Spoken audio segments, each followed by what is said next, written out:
အတွက်ကြောင့်ကျွန်တော်ဒီမှာရောက်လာပြီးတော့တော့ဒီနာပြရတာတကယ်ကြီးမားတဲ့နိုင်ရုပ်ရှိတော့ဖြစ်ပါတယ်။ဆိုတော့ရွှေရဲ့တောင်းခံချက်ဖြစ်တဲ့ဆရာဦးဆောင်ပဲမိတ်ဆက်ပြီးတော့ပါပြီ။ကျွန်တော်ကရန်ကုန်မှာစနေကောင်းမြချင်းတဲ့တော့ရန်ကုန်နှစ်မှာတင်းဆရာနေတဲ့ကျွန်တော်အတင်းတော်တစ်ပါးကိုကျွန်တော်ကြီးရှိနေတာဖြစ်ပါတယ်။ရွှေလီကတော့ဒါကျွန်တော်အတွက်ဆိုရင်တော့တိတ်ကမှမပြီးဘူး။3ချိန်မြောက်လား4ချိန်မြောက်လားမသိဘူး။1992တင်းကောင်းမြချင်းတဲ့တော့နန်းခမ်းကိုကျွန်တော်တို့စတီချောင်းတဲ့အချိန်မှာရွှေလီကိုကျွန်တော်ထောက်ပါခဲ့ပြီးတယ်။ပြီးတော့2005 2006လောက်နှစ်ချိန်လားမသိဘူး။ညစာဒီမှာလာစားတယ်။ညချိန်ကောင်မှပြန်အိတ်တယ်တော့ကျွန်တော်တို့ရွှေဒီဆက်ရက်ပြန်သွားတော့ဆိုတော့အဲ့တော့လာခဲ့တဲ့အချိန်နဲ့ခုလာခဲ့တဲ့အချိန်တွေကတော့အများကြီးဟွာသွားတာတွေ့ရပါတယ်။ဒီမှာကျွန်တော်တို့သတင်းကောင်းတဲ့ချင်းအသင်းတော်အနေနဲ့ဒီနေရာမှာမရှိတော့တဲ့အခုချိန်မှာဆရာအားဖြင့်ဒီမှာတို့တော်ဆိုတွေ့ရတဲ့အတွက်ကြောင့်ကျွန်တော်သူပဲဝမ်းမြောက်လို့ဆိုတာပေါ်ပြပေးချင်ပါတယ်။ဒီနေ့တော့ကျွန်တော်တရားနာမယ်တဲ့တက်တာမရောက်ရှိတက်ထောက်ပေးပါဟုတ်နော်အများစုကမတက်ဘူးဘယ်ဘာဖြစ်ပြီးမတက်တဲ့လူတွေတက်သနာတော့မရှိဘူးအဲ့ဒီတော့ဟောခဲ့တဲ့အာတမင်းအကြောင်းကိုပဲကျွန်တော်နောက်ချက်ပုံစံတစ်မျိုးနဲ့ဟိုမှာဟောတာတော့14 15ဒီနေ့တော့16ကိုပြောမှာဖြစ်ပါတယ်6နဲ့16ပေါ့နော်ပြောတဲ့အခါမှာအရင်ဟာကိုလည်းကျွန်တော်နည်းနည်းလေးကျွန်တော်တို့ Bible study ပုံစံနဲ့ကျွန်တော်ပြန်သွားမှာဖြစ်ပါတယ်ဆိုတော့ကျမ်းစာလေးတစ်ချက်ကိုအားလုံးဒီလိုပါကျမ်းစာလေးကိုကျွန်တော်ဖတ်ပြပေးချင်ပါတယ်ရာဇဝင်ကျုပ်ဒုတိယဆောင်ရာဇဝင်ကျုပ်ဒုတိယဆောင်အခန်းကြီး16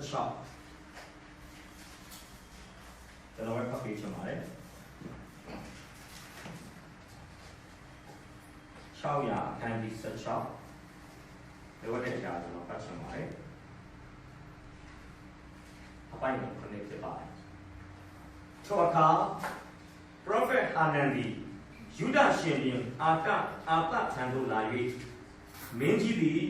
မိမိဘုရားခင်ခြားပါပြကိုမခိုးလုံးရှုရိရှင်ပြန်ကိုခိုးလုံးသောကြောင့်ရှုရိရှင်ပြန်သည်ရှုရိရှင်ပြန်၏ဘိုးချီတို့သည်မင်းကြီးလက်မှလွတ်သွားကြ၏မင်းကြီးသည်မိမိဘုရားခင်ခြားပါပြကိုမခိုးလုံးရှုရိရှင်ပြန်ကိုခိုးလုံးသောကြောင့်ဘုရားလည်းဆက်ရှင်ကောင်းပြီးပါစေအာမင်ခဏကျွန်တော်စကားအနံ့ဖြစ်ပါတယ်အဖဗျာဒီနေ့ကတော့ကိုချစ်တဲ့ဒီကမောင်မတွေလည်းနာမတော်တိုင်းသူကစုယုံပြီးတော့မှခိကလာဆက်ဆက်ဘုရားရှင်ကောင်းချီးပေးလာတဲ့စကားတော်များကိုသူကကြားနာခံနိုင်ဖို့အတွက်ဘုရားခင်ကောင်းချီးပေးချတဲ့ဒီကဲ့သို့သောအချိန်တိုင်းမှာသာတို့ကိုပါဝင်စေတဲ့အတွက်ပါဝင်စေတဲ့ဘုရားရှင်ရဲ့နာမတော်ကိုရှိစွာရှိပါပါတယ်ကိုတော်သားတို့ကတမန်တရားကိုမဆုံးလင်းသိပါတယ်မဆုံးလင်းလည်းကြားပြောဝေငှတတ်ပါတယ်သို့တော်လည်းကြားနာတဲ့တစ်ခွက်တော်ကိုကောင်းချီးပေးပြီးတော့မှကြားနာတဲ့ယုံကြည်သူများရဲ့အသက်တာကိုယေရှုခရစ်၌ဆုံးလင်းသောအဖြစ်သို့ရောက်စေဖို့ရန်မာစာမဲ့သူခေါ်ဆောင်မဲ့သူချီးမြှောက်မဲ့သူကဘုရားရှင်သားလေးဖြစ်တဲ့အတွက်ကြောင့်ဘုရားရဲ့နာမတော်ကိုထပ်ဆင့်ပြီးချီးမွမ်းပါတယ်။နောက်ဆက်တဲ့ရာမတော်များကိုယေရှုခရစ်ရဲ့သုံးနာမ၌စိတ္တနဲ့ဖေရှားပါတယ်။လက်တော်မှာခြင်းနဲ့တက်တာနဲ့ကိုစက္ကန့်အနှံ့တဲ့ခါမှာအရှင်ရှိပြည့်တဲ့သုံးနာမနဲ့ချီးမွမ်းတဲ့ခြင်းနဲ့ကိုလက်တော်၌စက္ကန့်အနှံ့ပါတယ်။အဖချတော်ပဲဆိုတော့ဘုရားရှင်။အာမင်။ဆိုတဲ့ငန်းစာကိုသွားခင်မှာကျွန်တော်တရားနာမိုင်တော့လေအဲ့ဒီကုန်းကျွန်တော်တရားဟောရင်းမေးခဲ့ပါတယ်။ဒီကသူပဲဆက်ပြီးတော့ကျွန်တော်လည်းအမျိုးသားနဲ့အမျိုးသမီးမှာဆင်းရဲတဲ့ဉာဏ်ကိုဘဒုကခံနိုင်ပြီးတော့ဘဒုကမခံနိုင်ဘူးလေ။လူကြီးများမခံနိုင်ဘူးဆင်းရဲတာ။အမျိုးသမီးတွေကခံနိုင်တာ။ဒီလေအမျိုးသမီးတွေကခံနိုင်တာ။အမျိုးသမီးတွေကခံနိုင်တာ။ဆင်းရဲတဲ့ဉာဏ်ကိုဘဒုခံနိုင်လဲ။အမျိုးသမီးတွေကယူသားတွေ။အဲ့ဒါသမီးနဲ့ချမ်းသာတဲ့ဉာဏ်ကိုဘဒုကခံပြီးဘဒုကခံနိုင်ပြီးဘဒုကမခံနိုင်ဘူးလေ။ဆင်းရဲတဲ့ဉာဏ်ကိုဘဒုကခံနိုင်တယ်။အမျိုးသားတွေမခံနိုင်ဘူး။ချက်တဲ့ဉာဏ်ကိုမခံနိုင်တာရောကြာ။ဒါဆိုဆင်းရဲတဲ့ဉာဏ်ကိုခံနိုင်တာကအမျိုးသမီးတွေ။ဟာအမျိုးသမီးတွေကတော့ဆင်းရဲတဲ့ဉာဏ်ကိုခံနိုင်တာကမင်းကလေး။ကဲဘာလို့ဒီလိုလဲ။ဟုတ်။ဘာလို့အမတော်စားနေလိုက်တော့ဘယ်လိုလဲအမျိုးသမီးကဆင်းရဲတာကိုခံနိုင်တယ်။မခံနိုင်ဘူး။ကိုယ်တိုင်။နောက်ဒီသားခံနိုင်တယ်။ချမ်းသာတဲ့ကို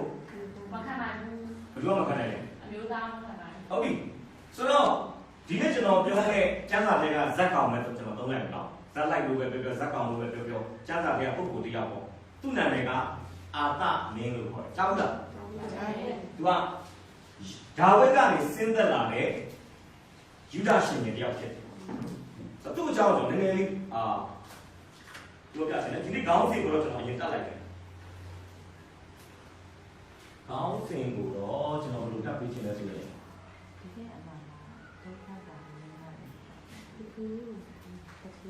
သာဝရဘုရားကို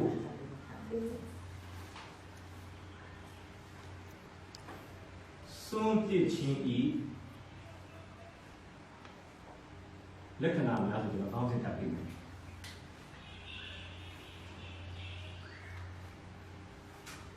ကျမ်းစာအနေနဲ့တော့အခုကျွန်တော်စောစောကဖတ်သွားတဲ့600အခန်းကြီး16တစ်ကနေ14တွင်ပေါ့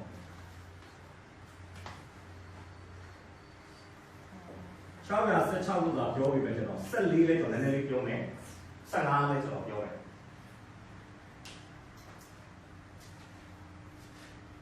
သူ့ရဲ့မျိုးဆက်က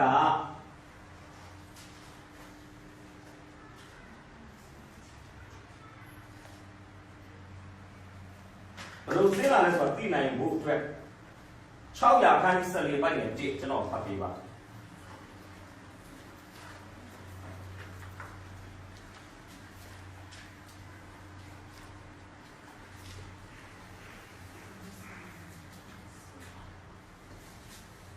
614ပိုက်နဲ့ကြည့်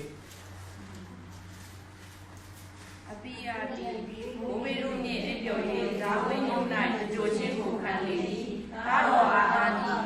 မဲတော်အရာ၌နန်းထိုင်၏ထိုမင်းလက်ထက်ပြီးတော်ဒီ7နှစ်ပတ်လုံးရည်ချမ်းသာရာ7နှစ်လား10နှစ်လား10နှစ်ဟုတ်လား10နှစ်ပတ်လုံးဟုတ်ပြီကြည့်ရကျွန်တော်နည်းနည်းလေးပေါ်ပြမယ်ဣသရေလနိုင်ငံရဲ့ပထမဆုံးဘုရင်ဟာရှောလူပြီးတဲ့အခါမှာဘာတူလဲဒါဝိဒ်ရှောလူနှစ်ဘယ်လောက်ဆိုးစံလဲနှစ်40ဖြစ်ပါတယ်ဒါဝိဒ်လည်းနှစ်ဘယ်လောက်လဲ40ဒါဝိဒ်ပြီးတော့ဘာတူလဲ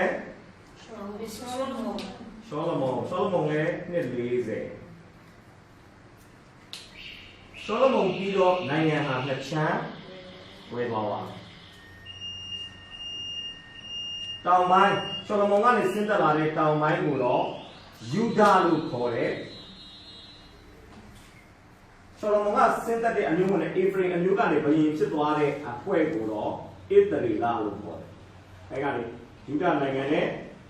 သရေလနိုင်ငံလို့နှစ်ချမ်းခွဲသွားတယ်ယူဒာနိုင်ငံရဲ့မြို့တော်သည်ယေရုရှလင်ဖြစ်ပြီးဣသရေလနိုင်ငံရဲ့မြို့တော်ဟာရှမာရိဖြစ်တယ်ရှောလမုန်ဆုံးတော့ရှောလမုန်ရဲ့သားရောဘောင်ကဘုရင်ဖြစ်လာတယ်။ခိုးဘက်မှာကတော့ရှောလမုန်ရဲ့စစ်တပ်တွေကစစ်မှုထမ်းတယောက်ကနေတပုံချပြီးဘုရင်ဖြစ်သွားတဲ့ရေရောဘောင်ဟုတ်နော်ပြောချင်တာကဒီတယောက်ကရှောလမုန်ရဲ့သားအရင်ဒီတယောက်ကရှောလမုန်ရဲ့မမတော်ဆက်မှုသူ့ရဲ့စစ်တပ်တွေကအရာရှိတယောက်ပဲပြောရအောင်သူကဘာလုပ်တာလဲရှောလမုန်ကိုပုံကံချာနာရောဘောင်ရဲ့သားကဘာလုပ်လဲဆိုရင်အဘိယသားကကျွန်တော်ဒီနေ့ပြောမယ်အာသမင်းကြီးဖြစ်ပါ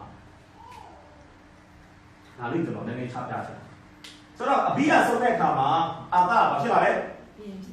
ဘယင်လိုက်ဆိုပေးပါထုံမင်းလက်ချက်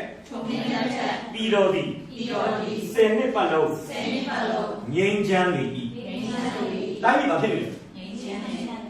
အဲ့ဒီဖြစ်နေမှာဘာရှိလဲဆိုရင်ဘယင်သစ်ပေါ်လာပြီဆိုရင်ပတ်ဝန်းကျင်မှာရှိတဲ့နိုင်ငံတွေကအမြဲတမ်းတွေးတိုးဆန်းတယ်ဒါလို့စစ်လာတိုက်တာဖြစ်ရင်ဖြစ်မဖြစ်ရင်သူ့အဖေလက်ထက်တော့ကသူ့အဖေကိုလက်ဆောင်နေပေးတဲ့နိုင်ငံတွေကသူ့သားလက်ထက်မှာမဖြစ်လဲဒီခေတ်ကစက်ချင်းမပေးတော့ဘူးလားစက်ချင်းမပေးဘူးဆိုတာအာခန္ဓာနဲ့အဲ့ဒီမှာဘယင်အစ်စ်တရားအများကြီးစစ်ပွဲတွေအများကြီးနေမှာတော့ရင်ဆိုင်ရဘယင်ဖြစ်ပြီဆိုတာနဲ့စစ်တိုက်ဖို့ပြင်ထားတာဘာလို့လဲသူ့ဖေတော်ကကြောက်တဲ့နိုင်ငံတွေကသူ့သားလက်ထက်မှာမကြောက်တော့ဘဲနဲ့ဘာလို့လဲသူ့သားကိုပုံကံမှာသူ့သားရဲ့နန်းတက်ပွဲမှာမလာဘူးဗျာဒါကဘာလို့လဲမချီလေးစားအဖေတော်ကတော့ပြဝတ်တဲ့လူတွေကသားလက်ထက်ရောက်တော့တယောက်မှလက်ဆောင်လည်းမပေးဘူး ညနာလဲလာမပြဘူးအဲ့ဒါဆိုဘာလို့လာပဲလဲပုံကနာတပုံချတာအဲ့ဒါဆိုဘာလို့ရလဲငါသူ့တိတ်ခါမကြောက်ဖို့အတွက်စစ်တပ်တွေကိုလွတ်ပြီးတော့သူ့ရဲ့အခမ်းအနားတွေမှာလာမတက်တဲ့သူ့ကိုစက်ကြီးမပေးတဲ့နိုင်ငံတွေဘာလို့ရလဲစစ်တိုက်ရတယ်သူမတိုက်ဘူးဆိုရင်တနိုင်ငံကသူ့ကိုအာခံကြည့်သူကမတိုက်အဲ့ဘာသာတနိုင်ငံကအာခံလိုက်မတိုက်ကြလိုက်ဘာဖြစ်လာလဲသူ့လက်အောက်မှာနိုင်ငံမှာအဲ့ကြောင့်ဘယင်အစ်စ်တစ်ပါးမှာပြောမယ်ဆိုရင်ကြီးမားတယ်ပါရှိတယ်စိန်ခေါ်မှုဆိုတော့သူဘယင်ဖြစ်လာတဲ့အခါအံ့ဩစရာကောင်းတယ်သူ့နိုင်ငံစနစ်ပတ်လုံးတာငိမ့်ချမ်းတာယာရတဲ့အကြောင်းရင်းကဘာလဲဆိုရင်ကျွန်တော်တို့အပိုင်းငယ်နှစ်ကနေ6ထိကျွန်တော်ဖတ်ပေးပါအပိုင်းငယ်လို့ဆိုမှတိုင်းငိမ့်ချမ်းတာယာတဲ့အနေအထားအပိုင်းငယ်ဒီဒီပြားနဲ့ထောက်ရတာရှိတော့နိုင်ကောင်းတော့ချမ်းသာတော့တို့ကိုဒီဘာယောတာရာယီပလင်တို့ကိုတော့မိတော်ရဲ့တို့ကိုတော့ပေရှာ၍ယုတ်တုစင်တို့ကိုပြည့်၍အာရှပင်တို့ကိုပို့၏ယူဒလူတို့သည်ဘိုးဘေးတို့၏ဘုရားရှင်ထောက်ရတာကိုရှာ၍ဤနဲ့တရားကိုစောင့်ရှောက်နေကြအောင်ပြုတော်မူ၏ယူဒမြို့ရွာရရတို့၌ရှိတော်ကုန်းနှင့်ယုတ်တုစင်တို့ကိုပေရှာ၍နိုင်ငံတော်၏တာယာလျက်ရှိဟုတ်ပြီအဲ့ဒါဘယ်လောက်ရှိလဲအပိုင်းငယ်မဟုတ်စဖတ်တာနေ့နဲ့နေ့ကနေခဏတော့လေညီမတွေဖတ်သွားတယ်သူဘာလုပ်လဲသူလုပ်ခဲ့လို့ကျွန်တော်လည်းဖတ်တာတော့တပားမျိုးသားဆိုတာမယုံကြည်သူတွေရဲ့ဖျားတွေရဲ့ရှစ်ပလင်တွေကိုဖြိုးတယ်ညင်းတဲ့အရက်ဒီမှာရှိတဲ့ရုပ်စုစည်းတွေကိုဖြိုးဖြစ်တယ်အာရှရပင်တွေကိုခုတ်လဲတယ်ပြီးရင်ယူဒလူတွေကိုပြည့်ညတ်တော်ကိုဆောက်ရှောက်ဖို့တွန်းတင်တယ်ပြီးရင်ယူဒမြို့ရွာအရက်ရက်မှာရုပ်စုစည်းတွေကိုပြေရှားပြီးနိုင်ငံတော်မှာဖြစ်တဲ့ကျွန်တော်ဒီမှာရေးပြချင်တာအပိုင်းငယ်နှစ်ကနေ9မှာသူဘာလုပ်လဲကျွန်တော်မေးမယ်ခံတက်တွေကိုတိဆောက်လာလက်နက်တွေစုဆောင်းလာဒါမှမဟုတ်စစ်သားတွေကိုငွေထုတ်လာလောကအနေနဲ့ပြောတော့ဘာသာရေးဆိုတဲ့စကားလုံးတော့မသုံးချင်ဘူးဝိညာဉ်ရေးရအတွက်လုပ်ပါအောင်လုပ်တယ်ဝိညာဉ်ရေးရကိုတိဆောက်လာစစ်တပ်ကိုတိဆောက်လာပြောလို့ရှိရင်ကျွန်တော်တို့မြင်လာကြတယ်မာသဲ6:33နိုင်ငံတော်နဲ့ရောက်ပညာမသင်ရဘူးလို့ဆိုလို့ပါပညာသင်ရတယ်ပညာရေးကိုမတိဆောက်ခင်ပါပညာရေးကိုတိဆောက်မဲ့သူကဝိညာဉ်ရေးကိုဘာလို့လုပ်လဲအရင်စီးပွားရေးလုပ်ရမယ်ဝိညာဉ်ရေးအတွက်ဒါပေမဲ့စီးပွားရေးလုပ်ငန်းတွေကိုမတည်ထောင်ခင်ပါမိမိရဲ့ဝိညာဉ်ပိုင်းဆိုင်ရာအသက်တာခံအောင်ဘာလို့လုပ်လဲဟုတ်ကဲ့တခါကျွန်တော်တို့ကအရင်ဆုံးဝိုင်းရေးအတွက်ရုန်းကန်မယ်ဝိုင်းရေးအစဉ်ဒီမှာဘာသာရေးကိစ္စအဲ့လိုလုပ်တော့မယ်အဲ့ဆိုဘယ်တော့မှလုပ်ပြမှာမဟုတ်ဘာဥစားပြရမလဲဘယ်ကတော့ဖတ်တာလို့မိတာလာလာလို့တရားကြောင်းတက်တာလို့ဆိုရင်ဝိညာဉ်ရကိစ္စကျွန်တော်တို့ကနံပါတ်1ဥစားပြပြအဲ့ဒါဒီမှာနောက်ကထူရာဆိုရဲဘာလို့လဲသူ့ကိုလည်းကျွန်တော်ကြည့်တဲ့အခါမှာရသဘောကျဘယင်ဖြစ်ချင်းစစ်လည်းမတိုက်ဘူးလက်နဲ့တွေမစုဆောင်ဘူးမြို့တွေကိုခိုင်ခန့်အောင်မဆောက်ဘူးအရင်တော့ဘာလုပ်လဲကြည့်လိုက်ရင်ဝိညာဉ်ရကိစ္စစုတောင်းနေတာပြုနေတာညံပါဖတ်နေတယ်ပြီးတော့မှဘုရားမကြိုက်တဲ့ရုပ်စစ်စစ်တွေဘာလုပ်လဲအေးဒါတွေကသူလုပ်နေတာတော့ဆိုသာသနာတန်ရှင်းရေးပြီးမှသူဘာလုပ်လဲအပိုင်းငယ်ခုရှိငါတို့ကြားပြန်ထောက်ရပြောင်းကိုစူးစမ်းရှာနေတို့ဘုရားဒီရဲရဲနိုင်ဒီတဲ့တော်ကိုပြီးတော်မူတော့ကြောင့်တပည့်တော်ကိုအစိုးရဆရာကဤတော်မျိုးတို့ကိုသူဆွေမျိုးပြဖို့ဒါနန္ဒန်တို့ကိုကြောက်ကြတာပါဒါတော့မိန်တော်မူ၏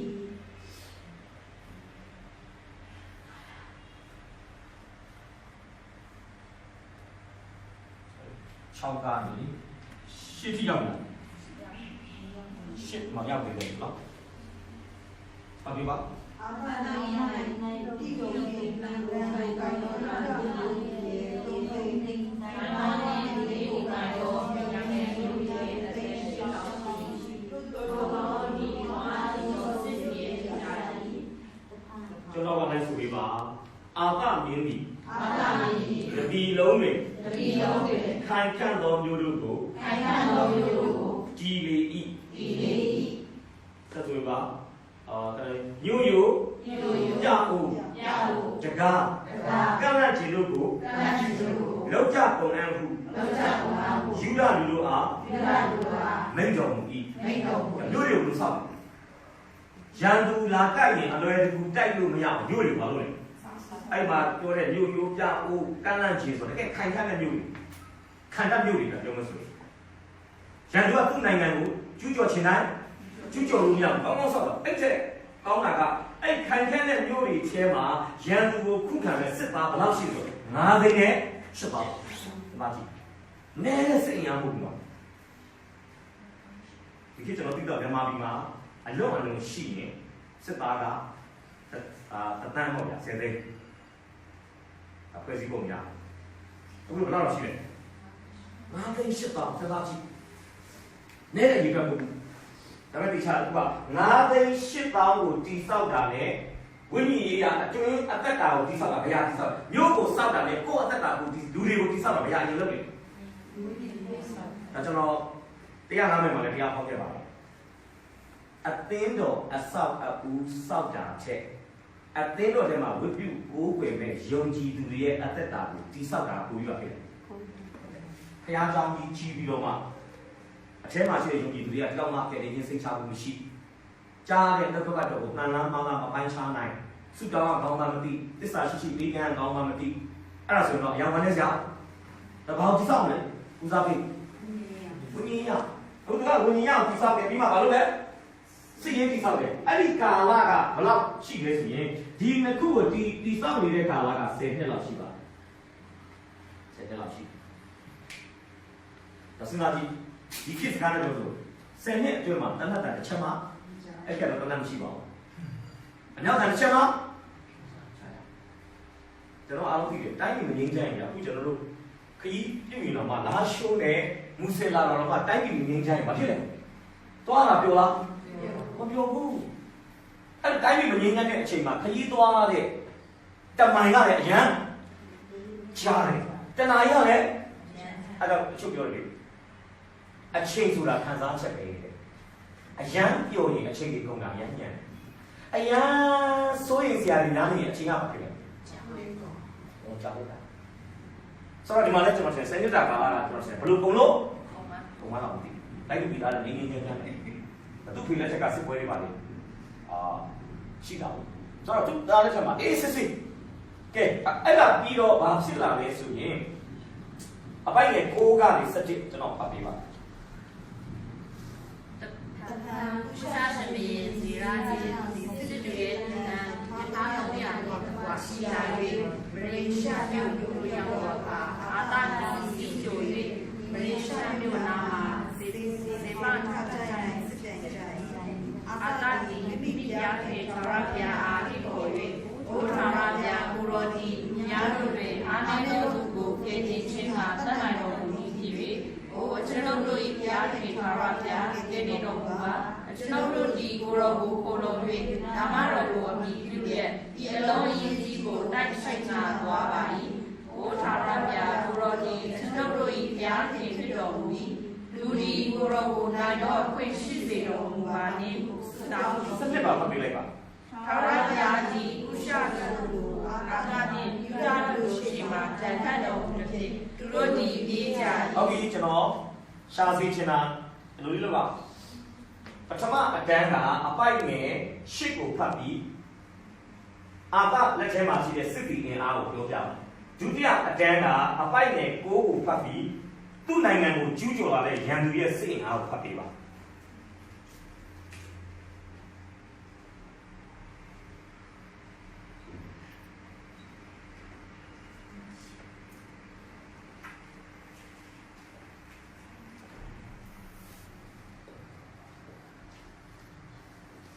ဘယ်လိုလဲဘယ်လို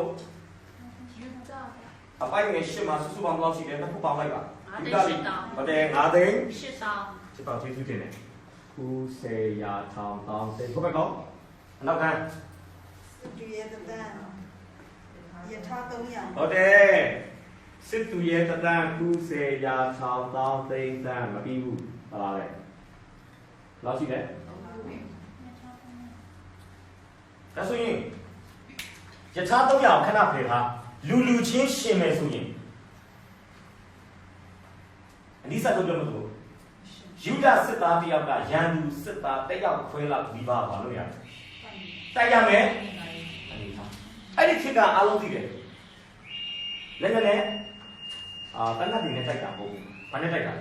ခွန်အားပလားနဲ့ဒါချင်းတန်ချင်းတော့ဆရာအဲ့ဒီခေတ်စစ်ပွဲတွေကလူရမ်းပင်ပန်းနေတာဒီခေတ်လိုလက်ညှိုးလေးကွေးလိုက်တာလည်းအဆင်မပြေဘူးအဲ့ဒီခေတ်ကဘာလို့ရလဲတိုက်ရလားမကိုနဲ့သူနဲ့တတိကုံဓာတ်နဲ့ခုတ်သူတို့တက်ကပြန်ဆုတ်သွားတယ်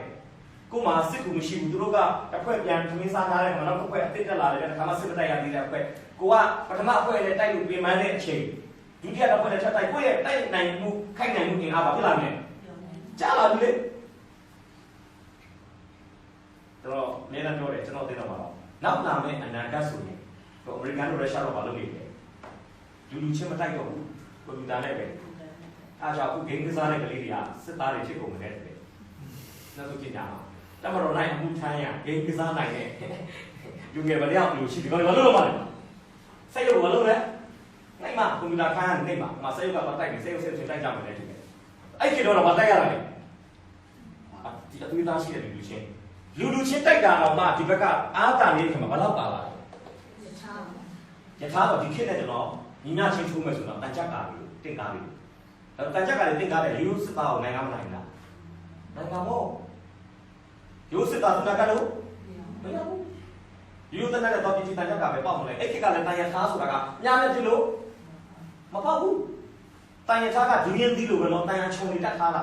အဲ့ဒါနဲ့ရန်သူလေးစစ်သားအုပ်ထဲမှာအဲ့ဒီတန်ရထားကြီးတစ်စီးတာအရှင်ပြင်းပြင်းနဲ့မောင်းဝင်လိုက်ပြီဆိုရင်စစ်သားတွေကိုကြိတ်ပြီးသားစစ်သားတွေကလည်းနေနေပြလက်တွေပြကျွန်တော်ဆိုနေစစ်တောင်တိုက်နိုင်တော့ကြာအဲ့ဒီရထားကမြင်းနေရတယ်၄ကောင်လား2ကောင်လား6ကောင်လားမြင်းနေအများကြီးမြင်းတန်းတန်းနဲ့ဆွဲလို့ရထားရဲ့ပြေးလုံးမှာပါဖြစ်လဲလူအုပ်ထဲမှာအဲ့300သားအဲ့စစ်သား9သိန်း8တောင်ထဲမှာငွေလိုက်လို့ကတော့ကျွန်တော်ရှင်းတယ်စစ်သားတွေအလူလဲအဲ့အနောက်ကတန်းကလိုက်လာပြီးတော့မှဘာလို့ယူမဲ့လဲဒဏ်ရတဲ့ကောင်တွေအေးစစ်စစ်ဘာလို့လုပ်ရလဲအဲ့ဒီအနေထားဖြစ်ပါဒါဆိုရင်နိုင်ချေကဘယ်ကပုံများလဲဒီခေတ်မှာလောင်ကစားသမားတွေရှိရင်ဘယ်ဘက်မှာလောင်ကြီးပို့ထားမယ်ခဲ့စစ်သူရများတယ်ဘယ်မှာလဲတဖျားဘုရားနာလိုက်တယ်ဗျာအားမဆိုင်ပါဘူးသူဖျားဆူတောင်းတာသူသိတယ်သူ့မှာစစ်သား9သိန်း8တောင်းရှိပြီပဲအဲ့စစ်သားရဲ့အင်အားပေါ်မှာသူဒီယုံကြည်စိတ်ချမှုမတိဆောက်ပဲဘယ်လိုပါယုံကြည်စိတ်ချမှုတိဆောက်လဲအဲ့တော့ကျွန်တော်ပြောမယ်နော်မိတ်ဆွေရဲ့အတွေ့အကြုံမိတ်ဆွေရဲ့စိတ်အားထက်သန်မှုမိတ်ဆွေရဲ့ကြိုးစားမှုမိတ်ဆွေရဲ့ကျွမ်းကျင်မှုတွေကိုအားမကိုးပါနဲ့ဘာလို့အားကိုးလို့လဲဘုရားသခင်တချို့အတွေ့အကြုံများအားကိုးတယ်ဒါကြီးလှုပ်လာတာ10နှစ်လောက်ရှိနေပြီဘာဖြစ်လဲကျွမ်းနေပြီမလုပ်ပါနဲ့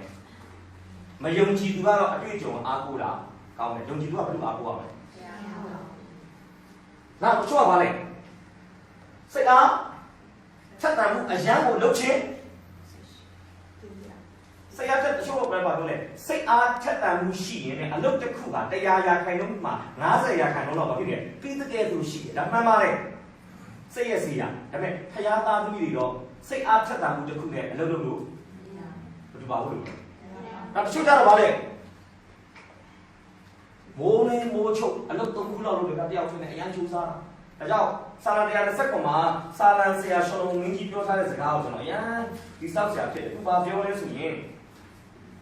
သာရပြားဒီအိမ်ကိုစောက်တော်မူလေစောက်တော်သူတို့ဒီအချီးလောက်ဆောင်ကြ၏သာရပြားဒီမြို့ကိုစောက်တော်မူလေကင်းစောက်တို့ဒီအချီးစောက်ကြ၏စော့စော့ချလက်ညနေတိတိုင်အောင်မအိပ်ပင်နေတဲ့ပင်မန်းစွာအစာစားလက်ပြီးတော့လည်းအကျိုးမရှိအဲ့ဒီကတော့အခွင့်ကိုချစ်တော်မူသောသူအားအမှန်ပေးတော်မူ၏သူတို့ဖြင့်စော့စော့ချတဲ့ညနေတိတိုင်အောင်မအိပ်ပင်နေတဲ့ပင်မန်းစွာအစာစားလက်ပြီးတော့လည်းအကျိုးမရှိဘူးဟာစဉ်းစားကြည့်ဘာမပိုင်ဘုရားမပိုင်ဘုရားမပိုင်အတွေ့အကြုံရှိတယ်သုံးစားလို့မရဘုရားမပိုင်စိတ်အားထက်သန်လဲအလုပ်မဖြစ်ဘုရားမပိုင်ဘယ်လောက်ကြိုးစားဘာမှဖြစ်လာမှာမဟုတ်ဒါဘုရားမပိုင်ဘယ်လောက်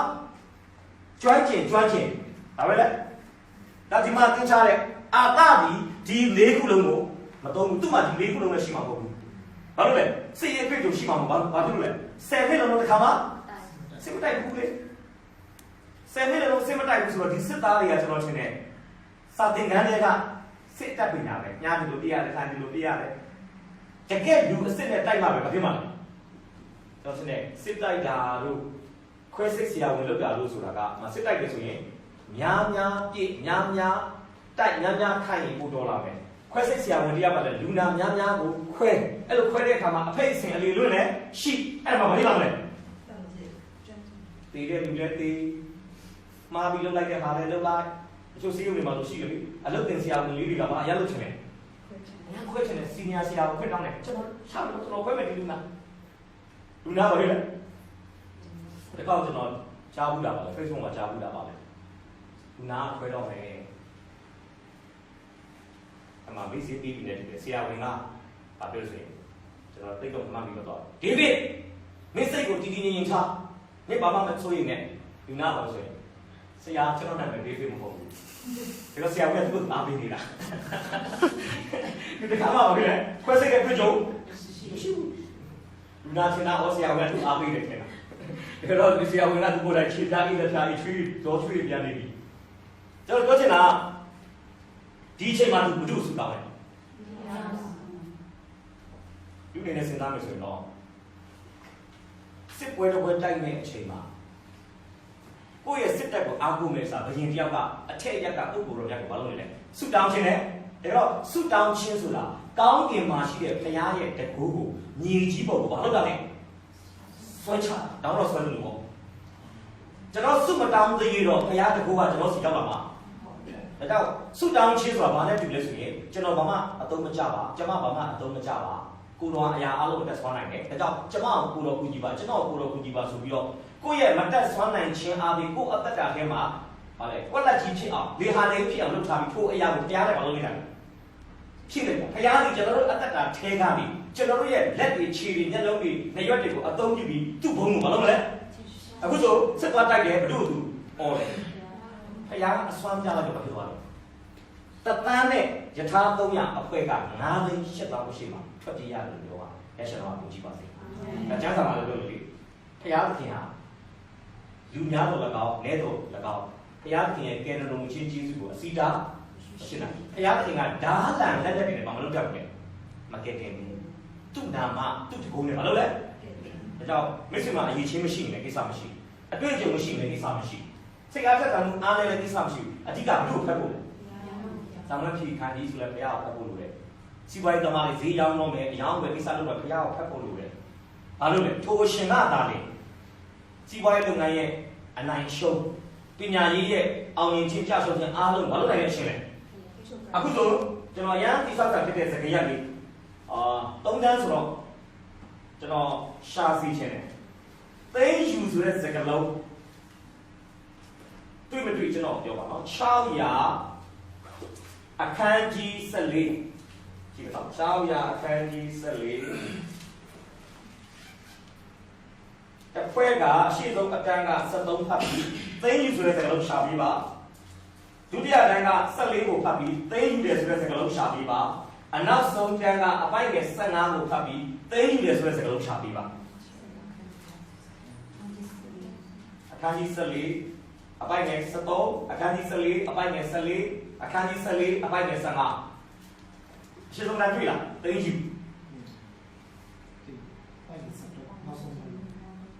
ဒါဆိုရင်အာသကသိမ်းယူတာလားအာသကသိမ်းယူခြင်းခံရတာလားအာသကသိမ်းယူ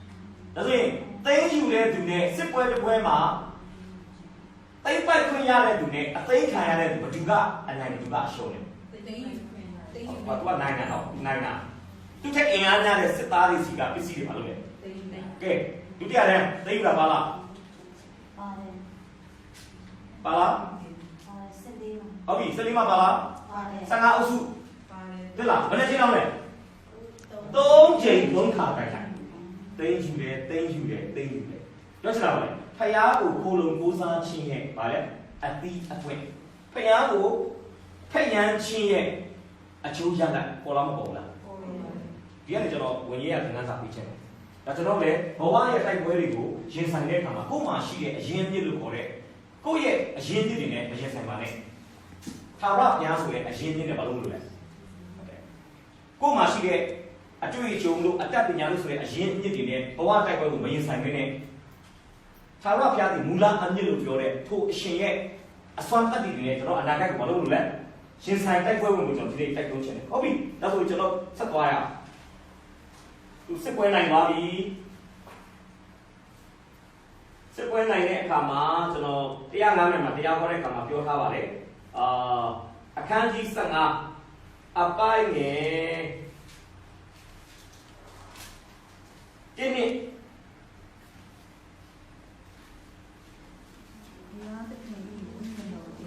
ဩတ္တသာအာဇရိပေါ်လို့တက်ရောက်ရအာဇရိဒီအာသနင်းကိုကျူစုချင်းစာသွားတဲ့ဟိုအာသနင်းကိုဥဒ္ဒရောင်းတဲ့ဒီအပိနိကပါတော်ကိုမဆာဝနာအောင်ကြတော့ဒီလိုဒီထောရပြတဲ့နိုင်နေဒီစေနာမှာထောရပြတဲ့ဒီလိုနဲ့ရှိတော်မူထောရပြလို့ရှာတွေ့တွေ့ပါတော်မူစွန့်စွန့်တို့လို့စွန့်တော်မူဟုတ်ပြီနန်းစာပထမတစ်ကလေးနန်းစာ7နှစ်ရှိကျမ်းစာပါပြောလဲနိုင်ငံတော်ကတားရတယ်အဲ့ဒါတော့လိုက်ပါနိုင်ငံတော်တားရတယ်နန်းစာ7နှစ်ပြီးတဲ့အခါမှာဘာဖြစ်လဲစစ်ပွဲဖြစ်တယ်စစ်ပွဲဖြစ်တယ်ခုနကကျွန်တော်သိတယ်ဘာဖြစ်လဲအဲ့နိုင်တဲ့အချိန်မှာဘုရားကProphet Azri ကိုစေလွတ်တယ် Prophet Azri ကိုစေလွတ်ပြီးတော့အလုံးတစ်ခုလုပ်တာပေါ့တတိလည်းပေးတယ်အားလည်းပေးတယ်ဒီနေရာမှာကျွန်တော်အားပေးတာကိုအဓိကမပြောဘာလုပ်လဲဘာတတိပေးလဲဘုရားကိုရှာရင်အတွေ့ခံမယ်ဘုရားကိုစွန့်ရင်ဘုရားကစွန့်တယ်အဲ့ဒါကဘယ်အချိန်မှာပြောနေတာလဲနန်းဆန်အဲ့ဒီလိုပြောပြီးတော့ကျမ်းစာပါဆက်ပြီးလို့ဆိုရင်600ခန်းကြီး15အပိုက်ငယ်9 615 sorry အပိုက်ငယ်19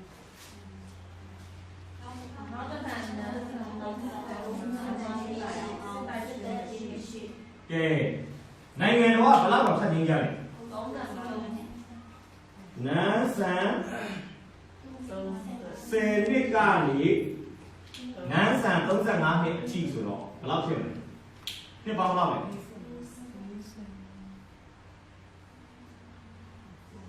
35နှစ်က30နှစ်လေဘယ်လောက်လဲ25နှစ်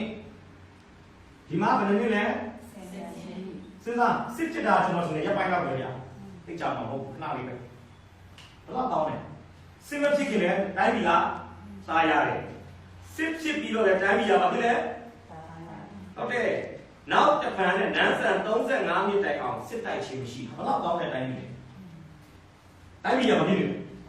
အားကြောင့်ကမ္ဘာမှာကြည့်ကြည့်နော်စစ်ဖြစ်တဲ့နိုင်ငံတွေရဲ့တိုးတက်မှုနှုန်းနဲ့ဘာစစ်မှမရှိတဲ့နိုင်ငံတွေရဲ့တိုးတက်မှုနှုန်းဘယ်ဟာသားလဲဒုတိယကမ္ဘာစစ်မှာအော်ဒီပါလေဂျပန်တို့ဂျာမန်တို့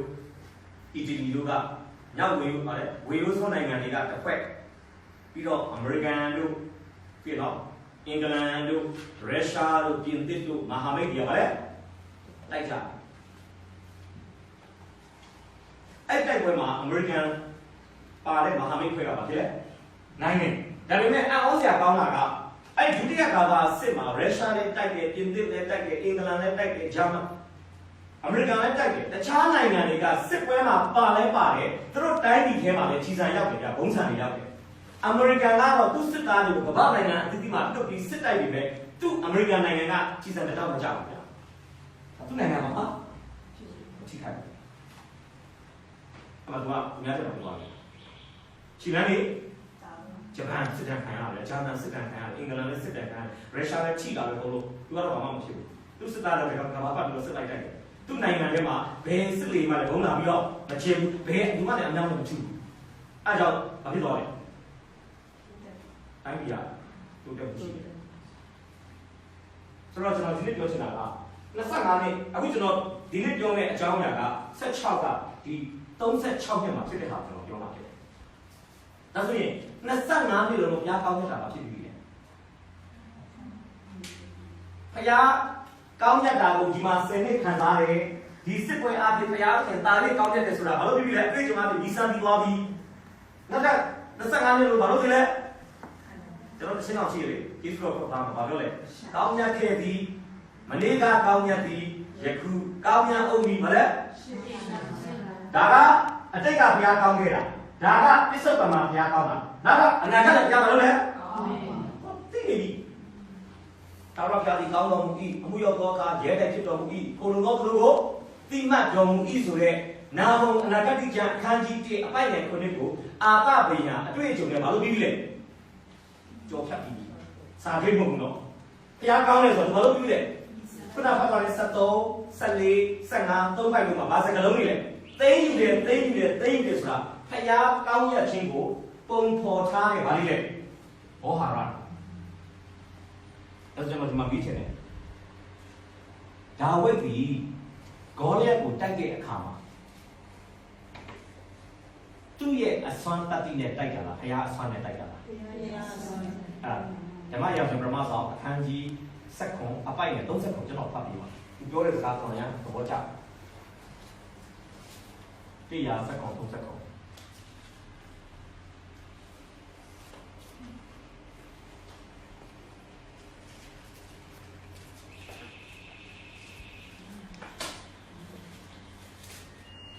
တရားစကော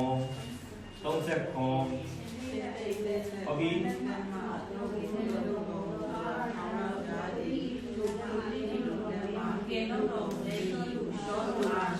ဟုတ်ပြီတနာလေးဒီမှာဒါပဲရှိတယ်ဒါဆိုရှင်သေးရဲ့လက်ဝက်ဝင်ရဲ့လက်ကကဲတင်ခဲ့တာပစ္စုပန်မှာလားအတိတ်မှာရှင်သေးလက်ဒါဆိုအနာဂတ်မှာသူရင်ဆိုင်ရမှာအရက်6ပေ9လက်မှ6တောင်1000မြင်းတဲ့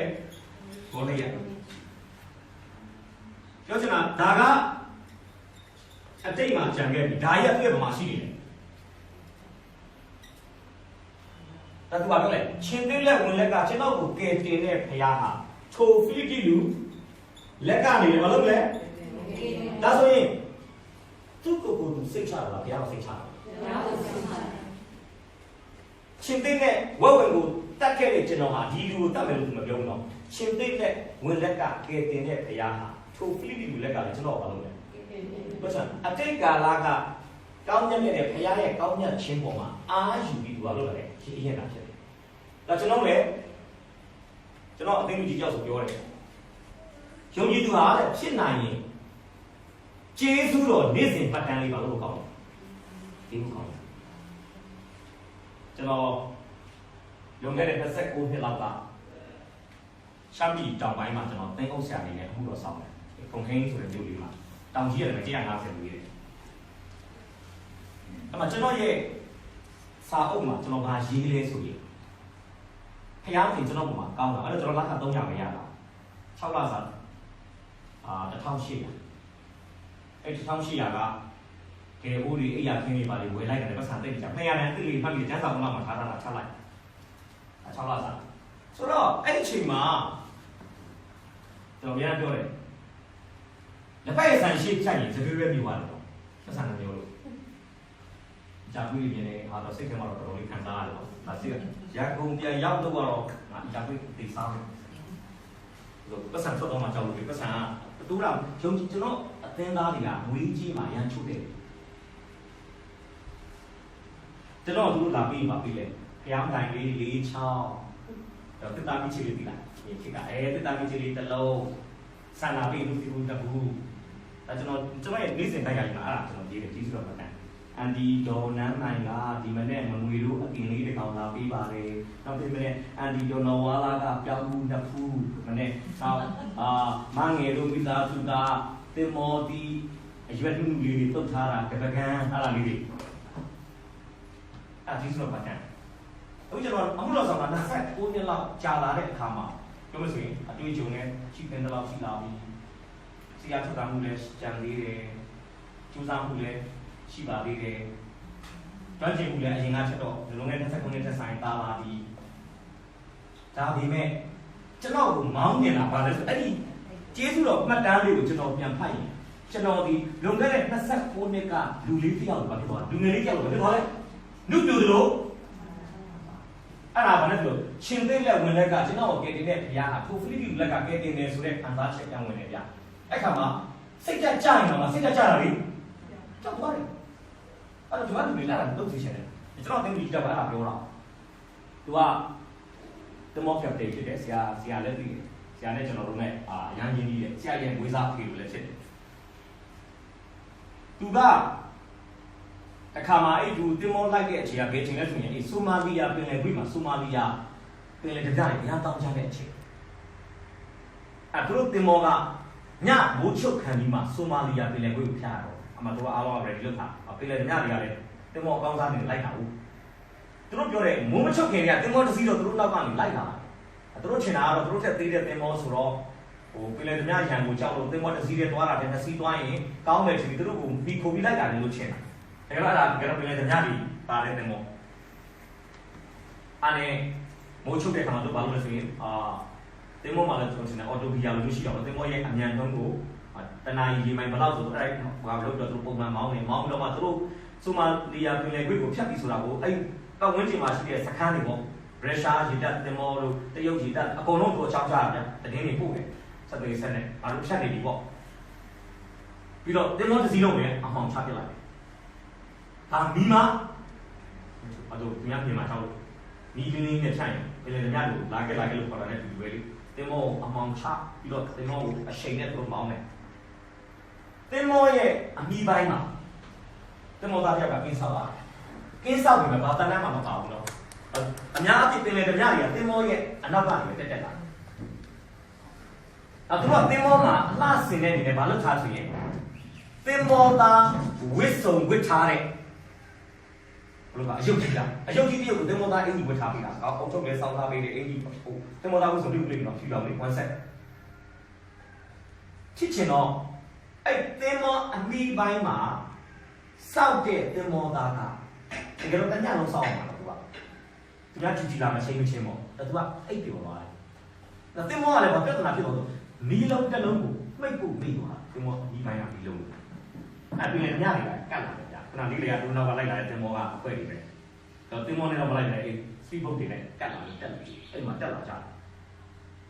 တက်လာတော့သူဘာလမ်းနေလဲဆိုရင်မီးလုံးမိန်ပြအောက်မှာတင်မောသားတယောက်တွေ့ပြအယုတ်အယုတ်ကိုသူတို့ကတကယ်လူချင်းပြီးတော့မှ AK47 နဲ့ပါပြတာတနတ်နဲ့အဲ့တနတ်ကအဲ့ဒီအယုတ်နားမှာရှိတဲ့တန်ကြားကိုမှန်မှပဲအဲ့တုံးပြတင်မောသားဘာလို့လဲလက်လို့ပြီးတော့အမှရေးပေါ်ခလုတ်ဆွဲတာဆိုတော့တင်မောတစ်စီးလုံးမှာအနားတွေပေါ်တာပေါ့ငါတို့တင်မောတညဝင်တိုက်နေပြီဆိုတော့မှသူတို့ကလည်းချက်ချင်းရေတက်ဌာနတွေကိုငါတို့တင်မောအခုပြန်ပြီးဆွဲခံရတော့မယ်ငါတို့ကဲပါအောင်ဆိုတော့သတင်းတွေအကုန်ပို့တင်မောလည်းဆက်မောင်းဒါကောင်လေးအပေါ်မရောက်လာ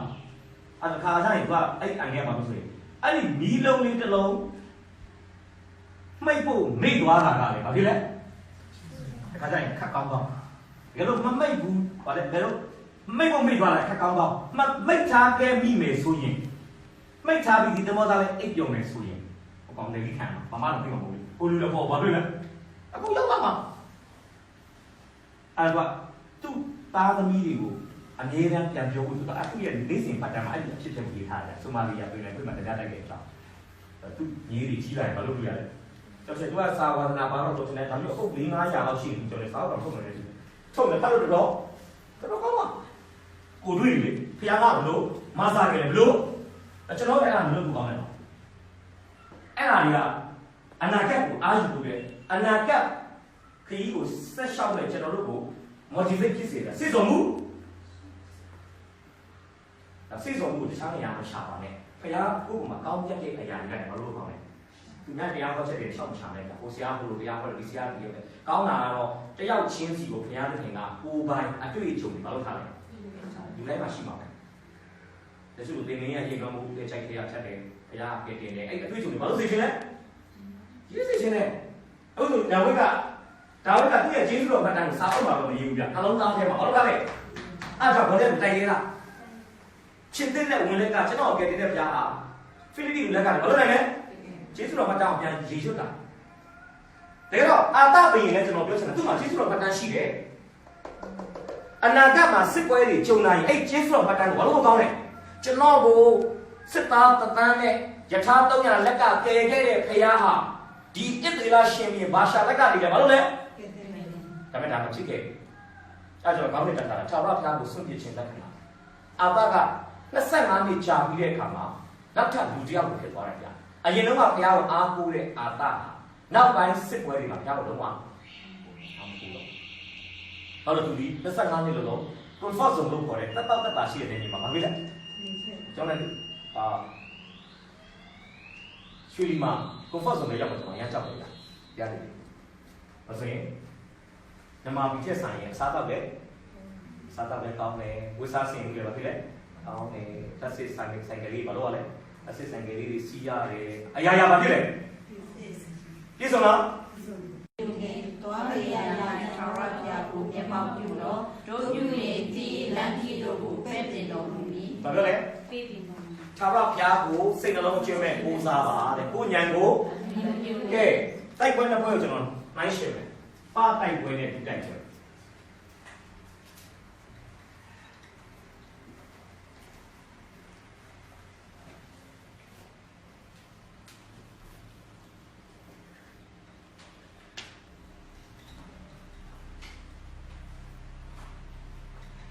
ကဲပါတိုက်ပွဲကလူနဲ့တိုက်ကလည်းဆော့ဆော့ကျွန်တော်ပြောခဲ့ပြီလူနဲ့တိုက်ကလည်းဟယ်လိုသမီးလားအာသနဲ့လူနဲ့လည်းဘယင်လေးနဲ့ပြောမယ်ဆိုယူဒဘယင်နဲ့ကုရှာဘယင်နာမည်နဲ့ပြောမယ်ဆိုရင်အာသနဲ့ဇေရဟုတ်နော်ကျွန်တော်အာသနဲ့ဇေရကိုရေးလိုက်ပါတိုက်ပွဲမှာအာသနဲ့ဇေရတိုက်တယ်ဟုတ်နော်အာသနဲ့ဇေရတိုက်တယ်614 9ကနေ7မဖတ်ပါနဲ့တော့ကျမ်းစာပဲရေးပြလိုက်မယ်614 9ကနေ7ကဲဘယ်သူနိုင်လဲဘယ်သူရှုံးလဲအာသရှုံးတာလားဇေရရှုံးတာလားဇေရရှုံးတာဘာလို့လဲဖျားကိုသူခိုလုံတဲ့အခါမှာအကျိုးဆက်အနေနဲ့သူအနိုင်ရပါတယ်ရရှလာမဘုန်းကြီးပါစေအာမင်ကဲဒုတိယစစ်ပွဲမှာဘယ်သူနဲ့ဘူးတိုက်ပါခဏဖတ်ပါလေ600အခန်းကြီး16ပိုက်နဲ့ထိတ်ကနေ3ပါဘယ်သူနဲ့ဘူးလဲကြည့်အောင်ကျွန်တော်သင်တန်းဖြစ်တဲ့အတွက်ကြောင့်ကိုယ့်မျက်စိနဲ့မြင်စေချင်တယ်ကိုယ့်ပါးစပ်နဲ့ပြောစေချင်တယ်ဘယ်သူနဲ့ဘူးတိုက်ပါလဲဟယ်လိုအာသကိုဘယ်သူကလာတိုက်တာလဲဟုတ်တယ်ဒုတိယတိုက်ပွဲမှာတော့အိမ်ကြီးချင်းဣသရေလတိုင်းပြည်ရဲ့ဘုရင်ဖြစ်တဲ့ဘာရှာဘယ်လိုလာတိုက်လဲအာသတိုက်တော့မတိုက်ဘူးတိုက်ဖို့ရန်နေဆက်မှာစစ်စခန်းတွေဘာလုပ်နေလဲဟာဘုံမူဆယ်လုံးနေရာမျိုးမှာကျေကောင်းတဲ့ဘုံမှာသူဘာလုပ်နေလဲတက်အင်အားတွေပြနေမကြခင်ပဲနိုင်ငံလုံးမလုံးနဲ့တို့ကဣသရေလယူဒနိုင်ငံနဲ့လာတော့အဲ့မှာအာသဘာလုပ်လဲကျွန်တော်ကြည့်ရအောင်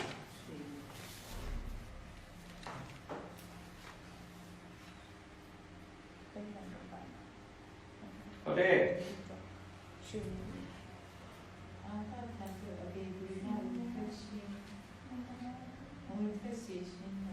616 3ရဲ့ခုံမဖတ်ပေးပါ16 3တော့ဖတ်တယ်ဖတ်တယ်ဖိုင်နေဖတ်ပေးပါထိုဟာရောခဟာနန်ယူဒရှင်ရဲ့အာရထံလိုလာ၍မိမိဒီမိမိများတွင်ထာဝရဘုရားကိုကိုလုံးရှိရှင်ဘယင်ကိုကိုလုံးတော့ကြောင့်ရှိရှင်ကိုချေတို့မင်းကြီးတမန်ဟုတ်ပြီပထမစစ်ပွဲတော့ကဘုရားကိုခိုးလုံနေအနိုင်ရတယ်ဒုတိယစစ်ပွဲမှာဘုရားကိုမခိုးလုံတဲ့အတွက်ကြောင့်မဖြစ်သွားလေရွှေရှင်ကိုခေါ်ဟုတ်တယ်ဆုံးရှုံးတယ်ပထမတိုက်ပွဲမှာတော့ကျွန်တော်ပြောပြီးသွားပြီ614အပိုင်းငယ်73ဟုတ်နော်ပြီးရင်အပိုင်းငယ်14အပိုင်းငယ်15မှာသောသောဒီကောင်မတွေဖတ်သွားတယ် သိယူရဲဆိုတဲ့စကားလုံးကို3ချိန်3ခါခိုင်းနေပါဖြစ်တယ်ဒီလားမဒီလားဒါကသူ့ရဲ့အောင်မြင်ခြင်းရဲ့လက္ခဏာအောင်မြင်ခြင်းရဲ့ဗာလေအသီးအပွင့်တွေဖြစ်တယ်ဒါပေမဲ့ဖျားမခုလုံးနဲ့ကိုဉာဏ်ကိုအမိပြုခြင်းအဖြစ်သာရဘုရားကိုဆွန့်ပစ်တဲ့အနာယောဂအာသမင်းကြီးမှာဆွဲကပ်လာတဲ့အချိန်မှာဘာစကလုံးတွေကျမ်းစာရဲ့စာမျက်နှာအချက်မှာပေါ်ပေါက်လာလဲဆိုရင်616အပိုက်ငယ်1နဲ့3ကြည့်ရအောင်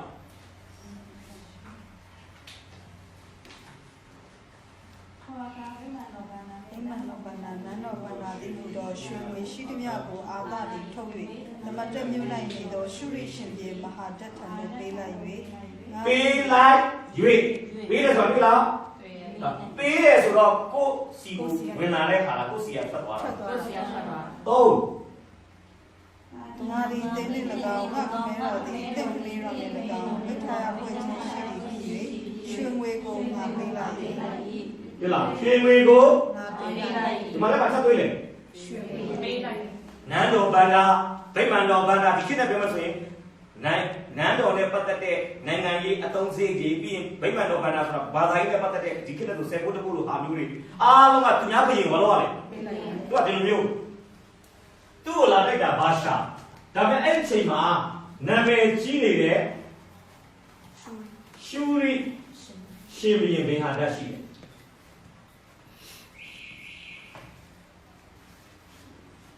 ပြောမယ်ဆိုရင်အရှိအလယ်ပိုင်းဒေသမှာဒီဘယင်ကလက်တံပြောင်းနေတဲ့အချိန်ဆရာကြီးပေါ့ဆိုတော့ဒီနိုင်ငံသေးသေးလေးကဒီနိုင်ငံသေးသေးလေးကိုလာတက်ရချင်းဒီဘာရှာကဒီအာရှုရိရှင်ပြေဘင်ဟာတက်ကိုပတ်စံနေရိုက်ပါလို့ထားတယ်ပြီးထားတယ်ကျွန်တော်အာသားကိုသွားတိုက်မယ်ဒါကလို့အာသားကကျွန်တော်ကိုပြန်တိုက်ရင်ကျွန်တော်ဘက်ကနေလည်းကူတိုက်ပေးပါသူတတိရှိလားလက်ကားတတိရှိလားမဟုတ်လို့ထားတာအနောက်မှာနိုင်ငံကြီးတဲ့နိုင်ငံကိုကြောက်ထောက်ထောက်ခံမလုပ်ထားလိုက်လုပ်ထားတာဟုတ်လားအဲ့ဒါနဲ့အာသားကလည်းလေတယ်ဒါတော့ဘာရှာနဲ့ရှုရိရှင်ဘီဟာတက်ကပေါင်းထားပြီးသား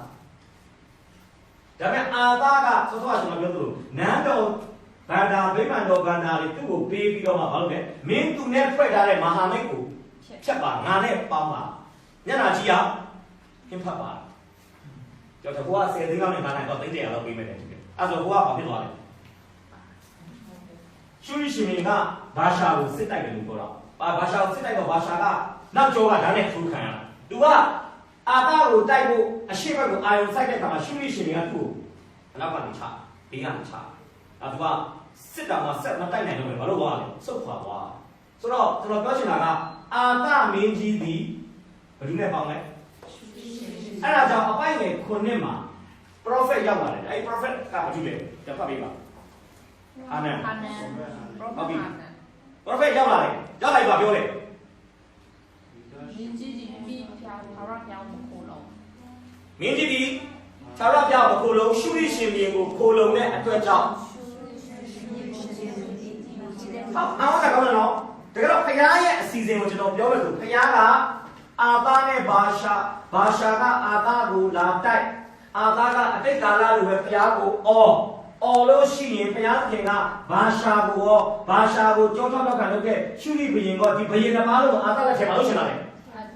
တနိုင်ငံကိုအောင်မြင်တဲ့အတွေ့အကြုံကနေနှစ်နိုင်ငံကိုအောင်မြင်တဲ့အတွေ့အကြုံဘုရားမလုပ်ချင်တာပေးချင်တယ်ဒုက္ခနဲ့မရလိုက်ဘူးဘုရားခင်ကျွန်တော်အောင်မြင်သူတဲ့အောင်မြင်တော့ဘုရားကအောင်မြင်ခြင်းတစ်ခုပေးပြီးရင်နှစ်ခုပေးပြီးရင်တော့ပို့ပေးချင်တာတော့ဝန်နဲ့ဆရာကောင်းတော့သူကဖြစ်သွားတယ်အဲ့ချိန်မှာသူသဘောပေါက်သွားလိုက်။အော်ဘုရားကဘာရှာကိုလာပြီးငါ့ကိုရန်စခိုင်းတာဘာရှာရောသူအားကိုးနေတဲ့သူ့ရဲ့ condition ရှုရိဘယင်ကိုငါ့ကိုပေးချင်ပါလားလို့သိတယ်ဒါကသိတော့ကြတာ။ဟုတ်တယ်နော်။တကယ်တော့ဒီဘယင်တော်ကသူကနိုင်ရမယ့်အစားသူ့ပစ္စည်းအောင်ဒီဘယင်ဘာလို့လဲရ။ကျော်စနေနန်းတော့တိုင်းပြည်မှာကြောင်တင်ခါပါဘာမှမရှိတော့ဘူး။ဆိုတော့ဒီနေ့ကျွန်တော်ပြေးချင်တာပါပဲ။ဖះကိုကိုးစားမဲ့နေရာမှာကိုဉာဏ်ကိုအမိပြုခြင်းဟာဘုရားကိုစွန့်ပစ်လာတယ်ဗါလေဘုရားကိုစွန့်ပစ်တယ်ဆိုတာဘုရားကြောင်းမတက်မှမဟုတ်ဘူးတော့တချို့ကဘုရားကြောင်းထဲမှာထိုင်နေရင်းနဲ့စီးပွားရေးလုပ်ငန်းတွေမှာဘာအရင်သုံးလဲဉာဏ်ဒီအဲ့ဒါသိ sao chắc là ông gì đâu chuyện nào về chắc là Việt Nam mà lại mất sức lên like cả về ra bên mẹ xí quay luôn đấy cả mà bạn hay lắm đấy ông nào rồi tụi nhau mà nó lên cả nó tụi nhau này không biết cùng mà bạn lúc đấy khá cho nó trao cái việc à này mấy đâu mà tôi chịu ai dám Việt Nam tôi về trong này ấy nhìn mà mình vào trong này nghe mà nhận được tôiပြောcả thì đây là chỉ thìว่าอย่างว่าမှုတော်ဆောင်ဒါပေမဲ့အမှုတော်ဆောင်စီကံမှာကဆရာတယောက်ဆရာနဲ့ပြန်ကြည့်နေတော့အမှုတော်ဆက်ဆောင်လို့ရတယ်ဆရာမတယောက်ကအပြင်လူနဲ့ရိုးရိုးတာမန်အသင်းသားတယောက်နဲ့ယူမယ်ဆိုရင်ဓမ္မဆရာမအဖြစ်ကလည်းဘာလို့လဲထွက်ရတော့အဲ့လိုထွက်သွားတဲ့ညီမငယ်လေးတယောက်ကျွန်တော်လည်းတွေ့လက်ဖက်ကျွန်တော်လက်ဖက်လိုက်တိုက်တယ်သူကဒီတနေ့မှာဆုံးတော့သူ့ရဲ့မွေးရမြေကိုသူပြန်လဲတဲ့အချိန်မှာကျွန်တော်လည်းမချမ်းသာတော့တယ်ကျွန်တော်လည်းတွေ့သူကသူတို့မျိုးက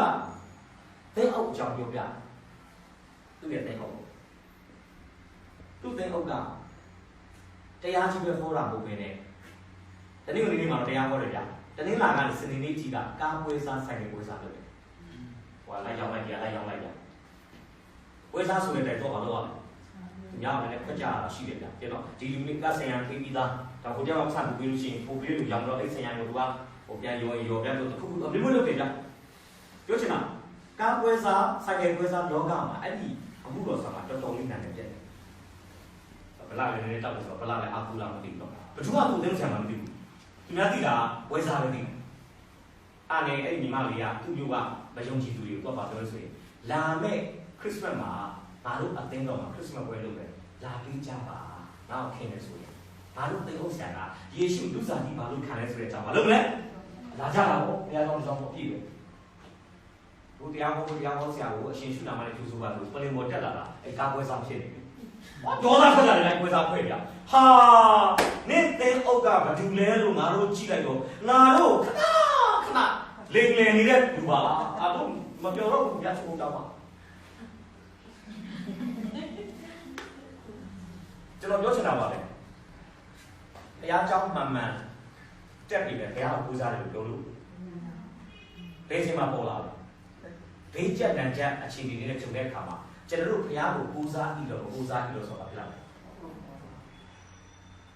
25နှစ်လုံးလုံးတိုင်းပြည်မှာငင်းရတဲ့အခါမှာသူ့ဝิญဉ်ပိုင်းဆိုင်ရာအဆင့်အတန်းကိုကျွန်တော်မသိရဘူးဗျာအိန္ဒိချင်းနိုင်ငံကကျူးကျော်ဖို့စစ်ရေးပြင်ဆင်တာနဲ့အာသရဲ့ဝิญဉ်ရေးရမှာဘယ်လောက်ရှင်းကျက်လဲဘုရားဘယ်လောက်ချစ်လဲသူဘယ်လောက်အတိုင်းအတာပြီးဘုရားနဲ့ဖက်လဲဆိုတာဖြစ်လာတယ်အဲကြောင့်ပြဿနာကမိတ်ဆွေကိုရင့်ကျက်စေတာမဟုတ်ဘူးပြဿနာကမိတ်ဆွေဘယ်လောက်ရင့်ကျက်တယ်လဲဆိုတာပေါ်ကောင်း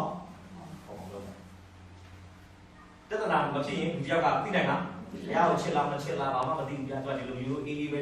ပြဿနာနဲ့ဖြစ်လာရင်မဖြစ်ဘူးလူဒီနာနေနဲ့ကြာပြဿနာကိုဖြေရှင်းတာဘုရားဆိုတာတစ်စက္ကန့်စကားလုံးတစ်လုံးမှာဝင်နေလိုက်ဝင်နေချဟာတေယောဆရာကိုစတော့မလာရရှိတော့ငါတို့ညီငါတို့ဘာလုပ်မလဲချာရအဲ့ဒါဒီထားပါဦးလည်းဘာလုပ်လဲတေယောဆိုင်ညာမှာဘာလုပ်စီရှင်လဲ600အခန်းကြီး14မှာတသန်းနဲ့ယထာသုံးပါနဲ့စစ်တိုက်တုံးကအများကိုစတော့တယ်လို့လုပ်စီရှင်လဲ25နှစ်လုံးအရာရာအစဉ်ပြေလုံးတဲ့အခါမှာစုတောင်းဖို့တော့မှမတတ်တော့ဘူးစုတောင်းဖို့လည်းတတိဘာလို့လဲအကျွန်ုပ်နိုင်ပါမမလို့ထိုဘာမှမလို့ဆိုတဲ့အချိန်မှာဖယားတခင်အပါအဟုတ်ဘာဖြစ်လို့လဲโอเคဒါတော့ပြည့်စုံတာကျင့်တတ်ပါဒါပေမဲ့အပြည့်စုံခြင်းရဲ့နောက်မှာဖယားကိုစွန့်ပစ်တဲ့အန်ဒီရဲ့ဒါတော့ prophet အာဇရိကစစ်ပွဲနိုင်ပြီးပြန်လာတဲ့အခါသူဘာလို့တာပြီးလဲ1 day လူက25နှစ်မှာပြောထားပြီးသားမင်းတို့တော့ဘုရားကိုဆွင့်ဘုရားမင်းတို့ကိုဆွင့်မင်းတို့ဘုရားကိုရှာကြတွေ့တယ်တော့အဲ့စစ်ပွဲလေးကျုံနေမှာအဲ့ prophet အာဇရိလူနဲ့နှစ်ပေါင်း25နှစ်ကခေါ်ထားတဲ့ဘုရားဟောချက်ကိုဘာလို့ကောင်းတာလဲအားကြောင့်ကျမ်းစာသင်တန်းတွေတက်တာလည်းငါမဟုတ်ဘူးနော်ပြဿနာနဲ့ကျုံတဲ့မှာအဲ့ဒါတွေကိုအသိဉာဏ်နဲ့ဘာလို့လဲထုတ်သုံးမှုဖြစ်တယ်။အဆုဆောင်ထဲမှာပဲမရေးပါနဲ့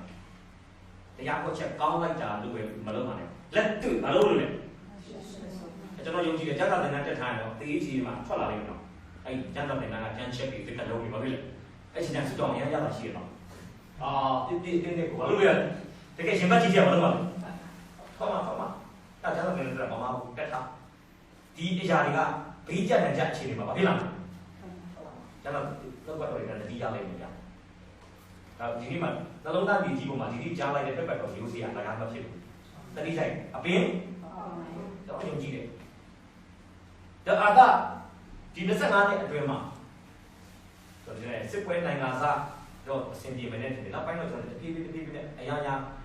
အစဉ်ပြေချုပ်ပြတဲ့အခါမှာသူကကျွန်တော်ရှင်းတယ်ဝิญဉ်ပိုင်းဆိုင်ရာကဖြစ်တယ်တပြေးနဲ့လေလူနောက်ပိုင်း prophet ကိုသူထောင်ချတာကိုကြည့်ချင်းအားဖြင့်သူ့အမားကိုပြင်ပြီးတဲ့ prophet ကိုထောင်ချတာကိုကြည့်ချင်းအားဖြင့်သူဒီဝိညာဉ်မဟုတ်တော့ဘူးချာဇာတိဒီမှာဒီကောင်လေဒါကြောင့်ဝိညာဉ်လူတရားမှာတက်လုံးဝိညာဉ်လူမဖြစ်နိုင်ဘူးတောင်းနိုင်လားဒီ25နှစ်ပြမှာတောင်းတယ်ဒီခေတ်က25နှစ်ဆောင်ပေါ့25ရက်အတွင်းတော့ဖြစ်တယ်25ရက်အတွင်းတော့ကြောင်းနေနိုင်တယ်တောင်းနေနိုင်တယ်ဟိုဝိညာဉ်ရကဝိညာဉ်ရတန်ဖိုးကအတက်အကျမဖြစ်နိုင်ဘူးဖြစ်နိုင်တယ်ကျွန်တော်တို့ရဲ့ဟိုနှုတ်ကပတ်တော်မှာဘယ်လောက်ချက်ကြည့်လဲဆိုတဲ့အရာကအများကြီးအရေးကြီးတာဟုတ်နော်ဒါဆိုရင်ကြည့်ရအောင်ဖယားကိုကိုးစားခြင်းနဲ့ကိုယ်ဉာဏ်ကိုအပြည့်ပြုခြင်းဒီသာဝဖယားကိုစွန့်ပစ်ခြင်းလက္ခဏာများတဲ့ကလက္ခဏာပါလေအခုဖြစ်ကြတော့ခုကြည့်ရအောင်တော့ခုပဲပြောပါဒုတိယလက္ခဏာကိုကျွန်တော်616ခုရဲ့7ကျွန်တော်ဖတ်ပေးပါထိုအခါ ရောမနာလည်းယူဒရှင်ရဲ့အာသတန်တို့လာ၍ပြီးကြီးကြီးဒီဘုရားရှင်ခါရတရားကိုဘုလို့ရှုရိရှင်ရဲ့ဘုလို့တော့ကြောင့်ရှုရိရှင်ရဲ့ဒီကိုရှိဒီကြီးသမီးနာပါသွားတာဟုတ်ပြီဘယ်နည်းဖတ်ပေးပါဒါလေးကျွန်တော်တန်ခဲ့လို့ပေရှာယ26 3လေးပထမအချက်အတွက်ကျွန်တော်ကြားစာလေးကိုစဖြည့်ချင်ပေရှာယ26အပိုင်းငယ်3အပိုင်းငယ်4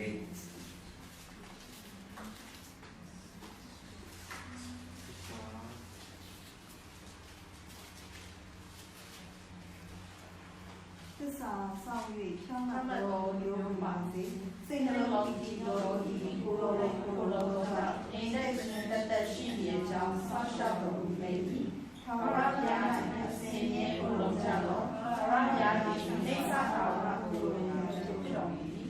ဟုတ်ပြီ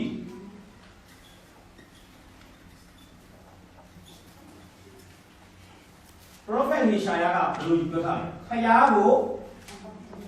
အစဉ်အမြဲဘာလို့လဲထိုဘုရားသည်ထိုဘုရားကိုအမြဲတမ်းဘာလို့ခေါ်လို့မလဲထိုဘုရားဟာအမြဲတမ်းခေါ်လို့ရဖြစ်လို့ဟာလေလုယာဘာနဲ့ဘာကိုကြည့်လို့ဆိုရင်ဘုရားသခင်သည်လွန်ခဲ့တဲ့35နှစ်မှာလဲခေါ်လို့မို့ရန်အစဉ်သစ်ဖြစ်တဲ့ဘုရားဖြစ်သလို36နှစ်မှာလဲဘာလို့နိုင်လဲဘုရားတောင်းခြင်းဖယားမှာတက်တန်းလွန်သွားဆိုတော့မရှိဘူးအာမင်းတို့ကိုလွန်ခဲ့တဲ့35နှစ်ကငါမင်းတို့ကခိုးလုံတဲ့ခါမှာမင်းတို့ငါကူညီရဲဆိုတာငါအသက်ငယ်သေးလို့အခုငါလည်းမဖြစ်ပြီလေအသက်ကြီးငါမလုပ်ပြနိုင်တော့ဘူးကလို့ဖယားကကျမ်းစာမှာမောပန်းချင်းမရှိဘူးပြောတာဟုတ်ဖယားကကျွန်တော်လူတွေမောတယ်လို့မမောဘူးဟောတိပြောချင်းမရှိဘူးဖယားကအမြဲတမ်းလူပြိုနေတယ်အမြဲတမ်းမလုပ်နိုင်နဲ့ကူညီဖို့ရစိတ်အားဒါကြောင့်ဒီမှာဒီကျမ်းချက်တတိယစီခြင်းဖယားဟာလက်ဆက်ထာဝရခိုလုံယာမန်အာသမင်သိခဲ့မယ်ဆိုရင်ဘာရှာဘရင်သူ့ကိုရန်လာရှာတဲ့အချိန်ဇေရရန်ရှာတော့ကဘုရားကိုခေါ်လို့ဘာလုပ်လဲခိုလုံမှာဖြစ်ခဲ့နောက်တစ်ချက်သွားရအောင်နောက်တစ်ချက်ကရှမနဲ့ကျမ်းစာနဲ့မညီညွတ်သောအလုပ်များကိုလှုပ်ဆောင်ခြင်းရှမနဲ့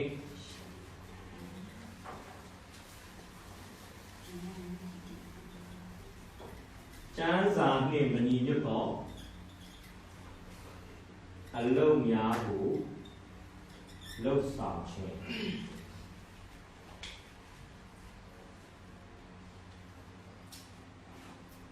616ခွန်ဖတ်ပြီးသွားပြီစနစ်ကိုဖတ်ပြီးပါ616ခွန်ရဲ့စနစ်ဖတ်ပြီးပါ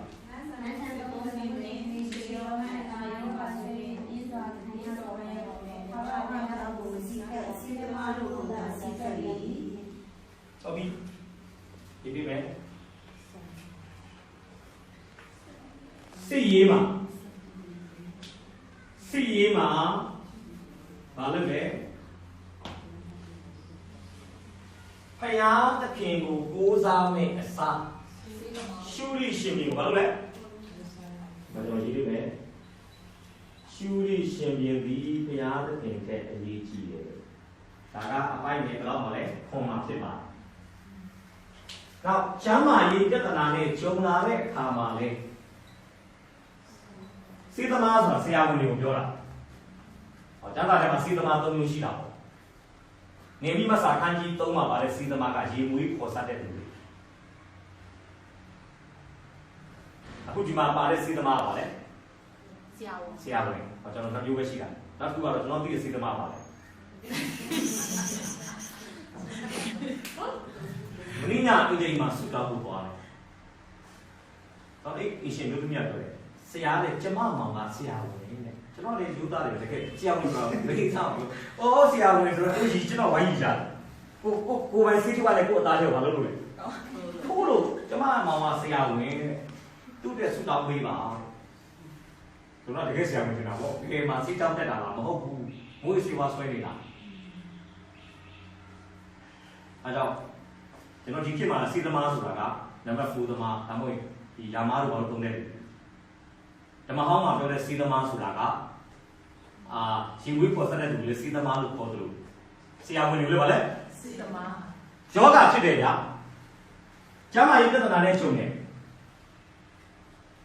စေသမားဆရာဝန်ကိုခရားချက်ပို့ပြီးပါခဲ့တယ်မနေ့ကကောင်းတယ်နော်အတ္တရွေးပြောတာဘယ်ထိရွေးရောလဲတည်တဲ့အထိကာမကွေးရကွေးလားမကွေးပရောဖက်ထောက်ပြတာတွေကိုနားထောင်ပြီးအတ္တကိုပြုပြင်မယ်မကြံဘူးပြတော့ဘာလို့လဲနိုင်ယုံကြည့်တာနန်းဆန်36နှစ်မှာဒီစစ်ပွဲကြုံတယ်မှားတယ်နန်းဆန်ဘလောက်မှအနာဆွဲတယ်အပိုင်းက7နှစ်30နဲ့30ကျမရေးပြဿနာကြုံတာ39စေရေးပြဿနာကြုံတာနန်းဆန်36ဒီ3နှစ်အတွင်းမှာလည်းဘာမဖြစ်ဘူးလေဒီ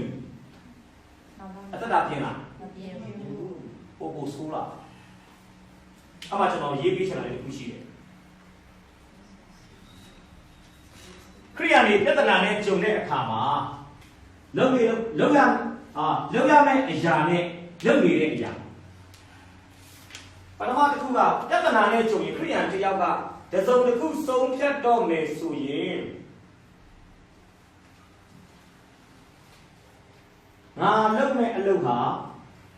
ကျမ်းစာနဲ့ညီသလားဆိုတာကိုဦးစားပေးဖို့ဖြစ်တယ်။ဘာလို့ဦးစားမပေးသင့်လဲဆိုရင်အလုပ်ဖြစ်သလားဆိုတာဦးစားမပေးသင့်ဘူး။အင်္ဂလိပ်လိုလည်းရေးပေးမယ်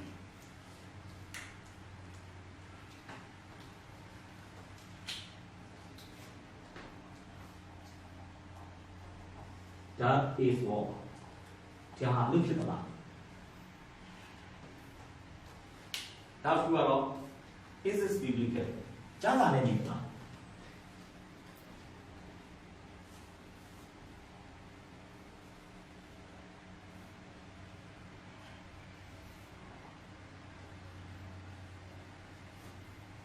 အများသောသူတွေက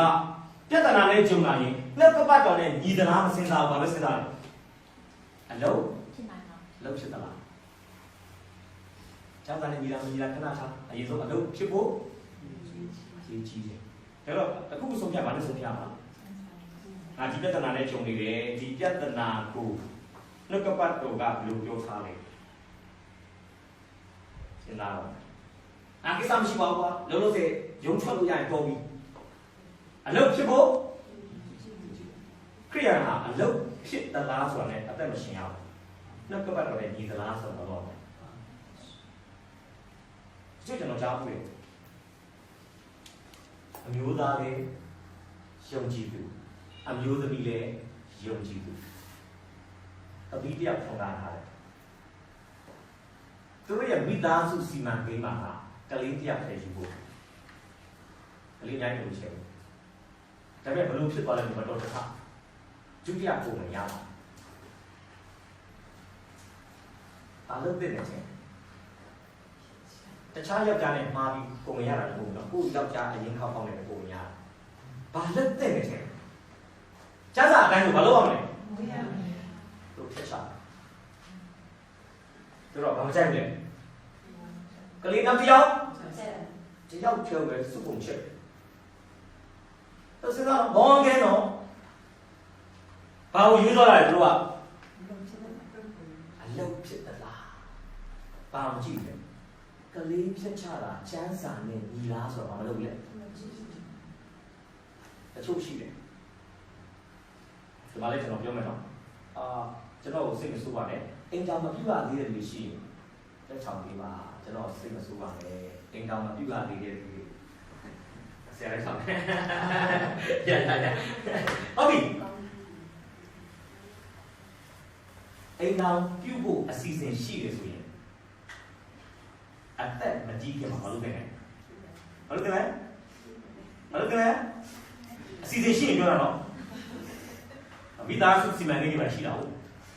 အစီအစဉ်မရှိလို့ရှိဆိုတော့မှ49နှစ်လောက်မှတော့မရှိပါနဲ့ဒီဘောအစီအစဉ်ရှိရင်စောစောစီးပါလို့လေအိမ်နောက်ဘက်ဒီရှာလေးတချို့ရှိတယ်ကျွန်တော်ရဲ့ခံချက်ကတော့အမျိုးသမီးတစ်ယောက်ကိုတာမတ်မရမတ်ဘာလို့လဲတရုံမင်္ဂလာဆောင်ပြီးယူရမယ်အကယ်၍များအစီအစဉ်တွေမရှိဘဲနဲ့ချစ်သူရဲ့ဘာသာဘာဝလိုလိုချူချူမှားပြီးသွားရင်တော့မှကို့အမားကိုတောင်းနေပြဿနာကမလို့အောင်တချို့ရှိတယ်ကြာကျွန်တော်ဟိုမှာလည်းဒီစားကကြောက်ချင်ကောင်းတယ်နော်အသက်ကြီးတဲ့ငယ်တဲ့လူတွေဘာလို့ညားလဲတိမ်နေနေလို့ကိုယ့်ဘက်ခံဒီဘက်ခံအသားမဲပြသားဖြစ်တဲ့လူတွေဘာလို့ညားလဲအိမ်ဒီလို့ရုပ်ဆိုးတဲ့လူတွေရုပ်ချိုးလို့ဘာလို့ညားလဲအနေနီလို့ဒီစားကဘာလဲဆက်စကောင်းကောင်းလားတစ်ခါတော့အမဘာလို့သူ့ယူလာလဲအမမဟုတ်ဘူးဒီလိုပဲအဲ့လိုပဲနီးသွားတာအဲ့ဒီရက်ဒီကမှငါမြန်မာနိုင်ငံသားဆိုလို့သူပြောက်ပဲရှိတာငါတခြားနိုင်ငံသားတွေဘောမကြောက်အဲ့တော့ဘယ်တော့ဈေးသွားဝယ်လဲသူ့ကိုပေါ်ပေါ်ဟိုသွားတယ်သူ့ကိုခေါ်သွားတယ်ဘာလို့လဲအဲ့နဲ့တချို့ရှိတယ်အသက်ကြီးကြီးမိမနဲ့ကြိုက်တယ်ကလေးတော့မရဘူးလုံးကျူးတွေဖြစ်တယ်နေကလေးတဘာဝတော့ဘာလို့လဲသူခန္ဓာကိုယ်ကြီးကိုပေးပြီးဆိုတော့သူဘာလို့စီတောင်းနေတောင်းပြီးရမိဘနဲ့တိုင်တယ်မိဘတော့နင်းချက်အသက်10နှစ်လောက်ကြီးတဲ့မိမနဲ့တော့ဘာဖြစ်လဲတားရင်အိမ်အရက်ဒီလာမပြန်နဲ့တော့အိမ်ထုတ်ပြလိုက်တဲ့ဘောပေါ့ကောင်မလေးကတော့ဘာလို့လဲမိသားဖသားပြီးဘယ်တော့လာတောင်းလဲဆိုတာပုံမောင်ရမတောင်းတော့ဘူးပြစ်သွားပြီပိပလီကမဟုတ်ဘူးနော်ကြားစားလဲမိမနဲ့တိုင်ပြီးအလုံးဖြစ်သလားဆိုတဲ့လမ်းကြောင်းမလို့လဲဒါတော့ဘာလို့မှမလဲဟုတ်တယ်ကိုသားကသူ့တဲ့15နှစ်လောက်ကြီးတဲ့အမျိုးသမီးနဲ့အဲ့လိုလုံလုံကျူးကျူးဖြစ်ရင်မိဘကငါသားအသက်ကြီးတာတွေပါတယ်အဖေဘေးလို့ဘာမှမတတ်နိုင်ဘူးခရိယန်ရဲ့ထုံးစံရဆိုနေကတရားသူတွေဖြစ်ပြီးပြီဆိုရင်အနှစ်သက်15နှစ်ကြီးတဲ့တာဝန်ယူကိုတာဝန်မယူနိုင်စကားတွေကမပတ်သက်တယ်ဗျာပတ်သက်ပြီးရင်ကျတော့ရတဲ့ဒီချက်တော့ပြောတာကျတော့ဘာလို့ပြောလဲပြည်စာနဲ့တိတ်တိတ်ပြီးတော့ပြည်စာနဲ့တရားတကူလေးလို့ပြောတာဒါပေမဲ့အိမ်တော်ရှိတဲ့လူတွေမှားပြီးတော့မှတရားသူတွေသွားကြည့်လို့တော့မရဘူးနော်အဲ့တော့ကျတနာကြီးတက်ပါအဲ့တော့ကျတာတော့မကြည့်ဘူးတကူလေးအောင်ကြည့်တာဆိုတော့ကျွန်တော်ဒီပြောချင်တာဟာပါလေအလုတ်ဖြစ်သလားနဲ့ခရိယန်တက်တာမချီတတ်ပါနဲ့ဘာနဲ့ချီတရလဲမင်္ဂလာဆောင်တော့မယ်သူကရုပ်ချောအုပ်စဘောဒါပေမဲ့ဘောင်းငယ်မဟုတ်ဘူးယုံကြည်သူမဟုတ်ဘူးဆိုတော့ကျန်းစာတယ်လုံးဝကောင်းတယ်ဘာလို့လဲထောက်လိုက်ကိုရီစားကားလာပြောတယ်သူပြောတယ်လေဆရာကြီးသူကယုံကြည်သူမဖြစ်တာလေတခုကလွဲရင်ကျန်တာကုန်တင်းတော်ကောင်းချက်အရမ်းပါတယ်ဆရာကြီးတင်းတော်ကောင်းတရားမလည်းချုံမတင်ဘူးသူကတချို့လေသူ့ကိုအပြစ်ပြောစရာဆိုလို့ဘောင်းကဲမဖြစ်တာလေအဲ့ဒါအကြီးကြီးတော့အကြီးကြီးအဲ့ဘောင်းကဲမဖြစ်တာလေတခုပဲဆိုတာအကြီးကြီးသူနဲ့လည်းတော့ပါလိမ့်မယ်အားကြောင့်ဒီစားကားလာပြောရင်ဒီဘက်နာဝင်ဒီဘက်နာအဲ့ဒါလုဖြစ်မှာမဟုတ်ဘူးဆိုတော့ဒါကြောင့်ကျွန်တော်ပြောချင်တာသူကဘာလဲကြည့်လိုက်လဲစစ်ရေးကျန်းစာနဲ့ညီစလားမရှိဘူးကျန်းစာနဲ့ညီဆိုရင်ညာအားပေါ်မှာလေသူနှာခေါင်းနဲ့အသက်ရွှေကိုဘာလဲကြည့်တာပါအလုံးဖြစ်သလားကျန်းမာရေးပြဿနာရှုံးတယ်ညာအားပေါ်ရမယ်ဆရာဝန်နဲ့အားပေါ်တယ်အလုပ်ဖြစ်သလားဒါကျွန်တော်လည်းမရဖန်နဲ့ဆိုင်ပါလို့လေဒီနေ့ငါလုပ်မဲ့အလုပ်ကအလုပ်ဖြစ်သလားနဲ့ဒီအလုပ်ကငါလုပ်မှာလားကျန်းစာနဲ့ညီတယ်လဲနဲ့ငါလုပ်မလားပုဂ္ဂိုလ်ဘာလုပ်လို့လဲဟုတ်တယ်ကဲနောက်ဆုံးတစ်ချက်ကြည့်ပါနောက်ဆုံးတစ်ချက်က616ခုံကနေတစ်စက်ညာတော့ဖတ်ပြလိုက်ပါထိုခါဘာ ဘာမှဒီတော့ရှင်နေအတားမှန်ဆိုတာလေဒီရှားပြီးခါရပြားကိုမကိုလို့ကျူရိရှင်ကြီးကိုကိုလို့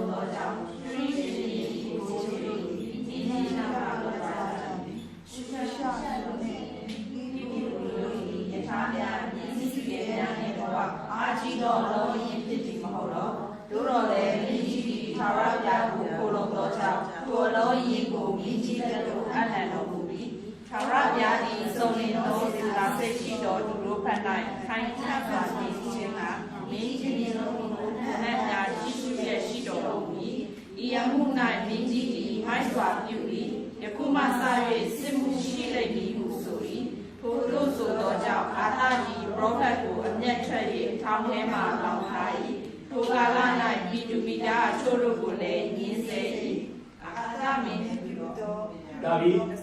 အမားပြင်ပြီးတယ်အမျက်ထွက်ပြီး prophet ကိုမလုပ်နဲ့ဒါဆိုရင်သူ့ရဲ့လက်ဆောင်ချက်ကိုကြည့်ချင်ပြီးနားလာရလားမရဘူးဒါဘာလို့ကောင်းတာလဲ prophet ငါမှားပါတယ်ဒါဝိလူပေါ့ဘာတရှိပါနဲ့ပြမှားတဲ့အချိန်မှာ prophet နာတကလာပြောတယ်အရှင်မင်းကြီးဟလာသူများမရအောင်ပြမှားတယ်ချက်ချင်းပဲဒီမှာလုပ်တယ်အမှားတယ်လို့ပြောတယ်ဒီမှာတော့မလုပ်နဲ့ပြောဝန်ခံလား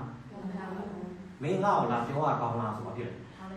ကျင်းနေ prophet ကိုအဲ့လိုအဖြစ်ပေးတာကိုကြည့်ချင်ရင်အာသရဲ့ဝิญဉ်ပိုင်းဆိုင်ရာမှာတော်တော်ကို88ဆက်ဘာလို့လဲတက်တော့တက်တာရှိတဲ့နင်းကြီးထဲမှာ25နှစ်ကျင်နေတဲ့အခါမှာဝิญဉ်ရေးရမှာရေကတုံးတော့ဒီထားမယ်အသင်းတော်ဆိုတာကဖျားဆိုတာကဒုက္ခရောက်မှပဲတတိယရမယ်ဟာမဟုတ်ဘူးအစင်ပြေလည်းမပြတ်အစင်ပြေလည်းမရအောင်ဖက်ပါအစင်မပြေလည်းမရအောင်ဖက်ပါယောဂီသူဆိုတာစစောပြောတယ်စင်ရဲရင်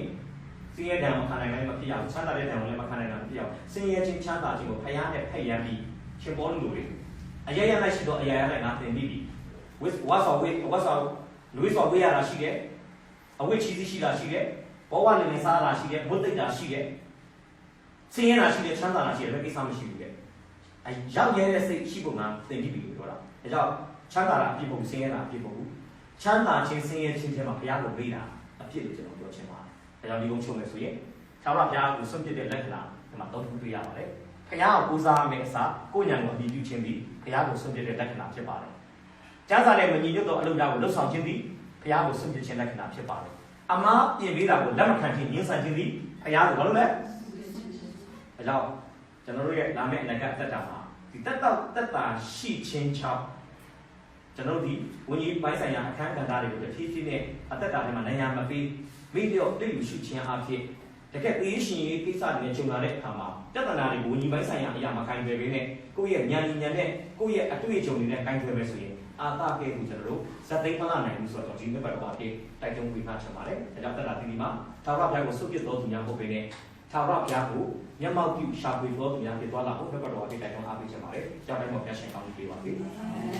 ကဲ့ပါပါအဖဘုရားကျေးဇူးတင်တယ်နှုတ်ကတော်အားဖြင့်ဒီဆောက်ပြင်ပေးသောကြောင့်ကျေးဇူးတင်တယ်စကားတော်အားဖြင့်သွန်သင်မှာအတ္တတာပြုနိုင်မင်္ဂလာဖြစ်စေပါယေရှုခရစ်ရဲ့တော်တော်မှန်တဲ့ချီးမွမ်းတဲ့ခြေလိုက်ကိုလက်တော်နဲ့ဆက်ကပ်အနံ့ပါပဲအဖချာဘုရားဆက်တော်ဘုရားရှင်အာမင်